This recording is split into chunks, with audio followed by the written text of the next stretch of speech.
Hello, now I will explain how to manage user roles in Vatrix POS system. For that, go to admin, select user management.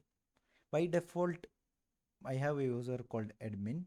If you want to create a new user, enter a username in the required field.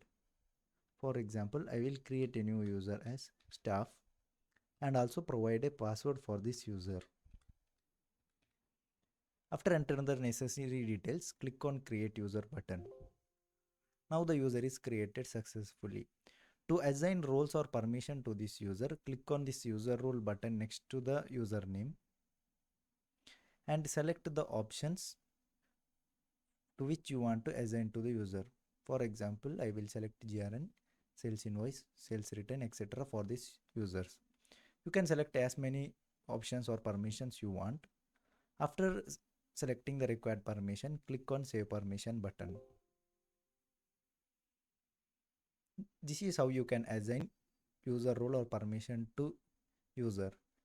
To disable permission, you can do same way by going into user management, clicking on user roles, and you can uncheck the options or permissions which you have already assigned.